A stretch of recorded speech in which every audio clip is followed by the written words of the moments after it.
What is up YouTube? Carlo here. Welcome to the vlog. This is a channel where I talk about mostly sneakers, sometimes tech. And for this episode, I just want to bring you guys along with me. I will be going to two major places today. I'm going to check out the Nike factory store over at SLEX. They have a big sale. I'm thinking of going over to a tech event since this is supposed to be like a partially tech site. But I'm not sure if we're going to make it. And hopefully I also get to go to Commonwealth to register for the acronym Presto raffle. Let's go!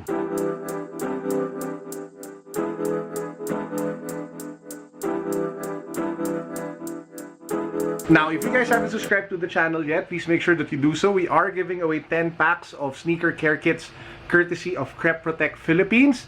That includes a Crep pill as well as a Crep spray. 10 winners. Subscribe now, follow me on IG, and hit the link down below for the rest of the mechanics. For our sneaker of the day, we're going to take these bad boys out. This is, of course, the Crazy Boost You Wear 2. The one in white. Looks really cool. I'm not sure if this is going to stay clean because it's really raining hard outside, but we will be using Crep Protect. Now, to those who don't know, I actually own the first one. This is the Boost You Wear level 1. This is the first colorway that came out, I think. So yeah, this is more of a high top, while the new version is more of a low top and has more support on the side. Because if you take a look at this one, this has no structure whatsoever.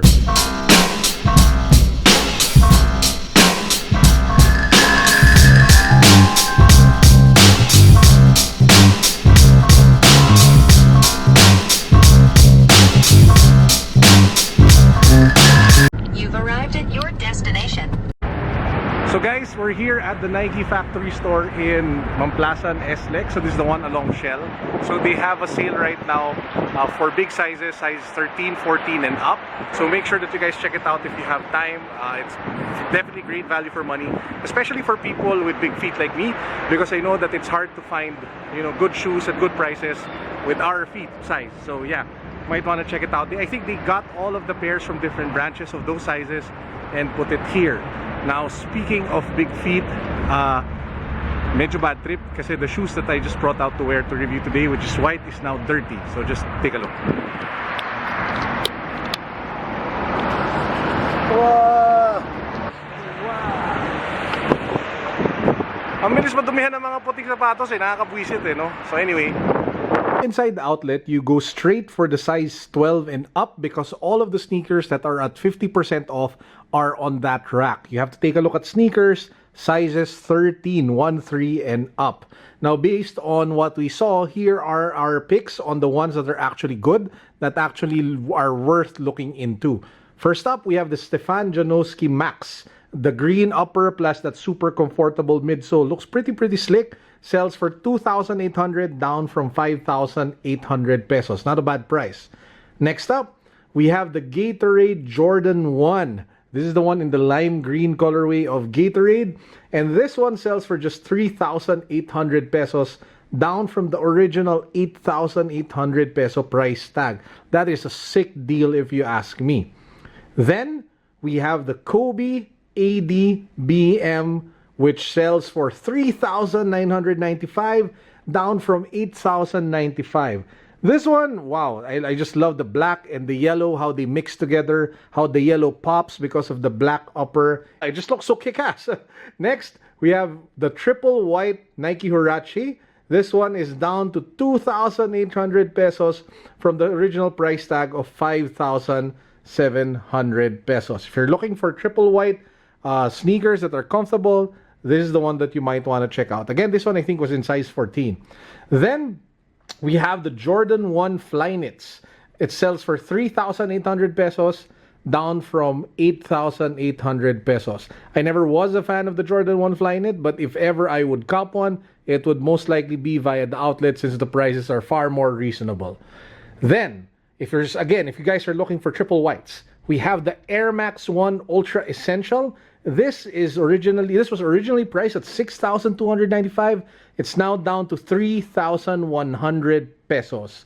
That is a great price for a super comfortable triple white, clean white pair of kicks. Next, we have the Kobe AD. This is the one that they actually were posting on Instagram and using to promote the outlet sale. This one sold for 3,995, down from 8,095 pesos. Unfortunately, they only had it in size 14. If they had it in size 13, it would have been an insta-cop for me. Now, there was also the Gatorade Jordans. I wasn't able to get the exact price, so I'm sorry for that. But they did say it was at 50% off. So I'm assuming it's probably anywhere in the range of 3,500 to 4,500 pesos. Now, those were the sneakers that were being sold at a discount. There are still a bunch of other sneakers in the outlet store that are your usual 20% off. It includes, of course, the Air Max Camo 97. It's down from 6,000. It's down to 6,595 from the original price of 8,335.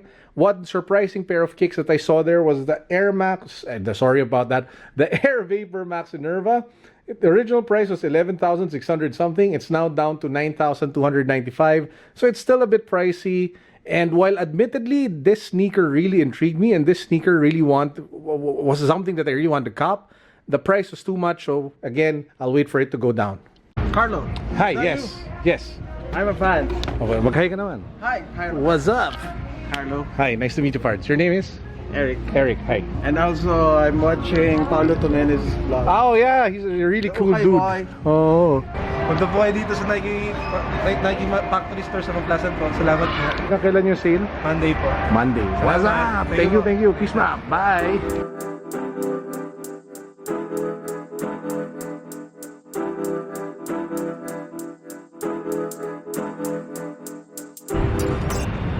So a lot of you guys ask how I clean my sneakers. So I have a really bad case of stain right now.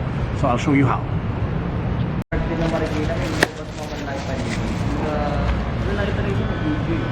Oo nga. Kakaiba nga daw.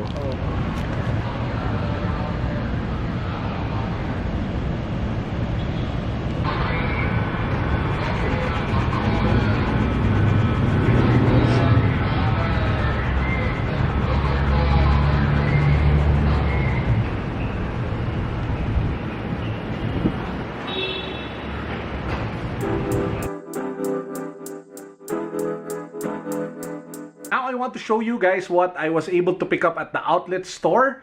This is a pair that I've been looking for that I actually originally wanted to buy when I first saw it over at Planet Sports. I think it was sold for a little over 3,500 pesos, but good things come to those who wait. This one I got for just 2,800 pesos. This is the Nike Zoom Pegasus 34. So it's a 34, not the 35 model. So it is a bit one model down, but man, being able to cop this at 2,800 pesos, less than 3,000 pesos, if you ask me, that's a fantastic deal. I mean, it's a really good sneaker. It's a really, really good sneaker. So yeah, if you guys are looking for great deals, if you guys are looking for fantastic sneakers to buy, to wear, runners, for basketball, or for whatever, outlet stores can be a gold mine, especially if you time your visit well.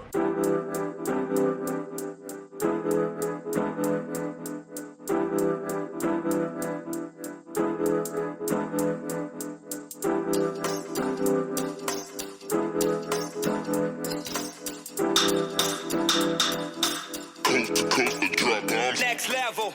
Oh, before I forget, the outlet store wasn't the only place I dropped by before I ended up here back in the hotel. I actually went to Commonwealth to be able to register for the raffle for the acronym Presto Mids. So I went on over there. The three pairs were still on display. Fantastic sneakers, really great sneakers. I really want to win. They're selling for 9,000 something pesos on retail if ever you win the raffle. So the mechanics are very simple. You have to be in the store today, tomorrow, or on Monday, I think, and you have to use the Cop Date app to be able to enter the raffle. And once you're in the raffle, all you have to do is wait, and then you get the chance to win, the chance to purchase one in retail, for retail. So yeah, I also dropped by Adidas BGC and Seoul Academy over at High Street. Yeah, I have a lot of time during weekends. And I was able to see the new sneakers, of course. There was the Continental 80s in pink and in blue. I am seriously thinking of I was originally thinking of copying the white blue one, but I realized that it really looked similar already to the Yeezy blue tint. So I'm going to pass. The pink is too crazy for me. So I am really seriously thinking of getting the yellow one, the electric yellow, because I don't have a sneaker in that colorway yet. So that will be probably the sneaker that I will end up copying. Also able to check out the 2 new Ultra Boost mids. Man, they were just so fire. I mean, so fire in the sense that they look great, and so fire because they will leave a burning hole in your wallet, because each pair sells for 12,000 pesos. Whew! 12,000 pesos for an Ultra Boost mid. Yeah, crazy, crazy. Guys, that's it for the vlog. I hope you guys enjoyed coming along with me to the factory outlet store, as well as dropping by BGC to check out all the different stuff that was there. I hope you're all safe. I hope you're all dry. And I hope that you all have a fantastic weekend and a fantastic week ahead. Peace. God bless. What's up?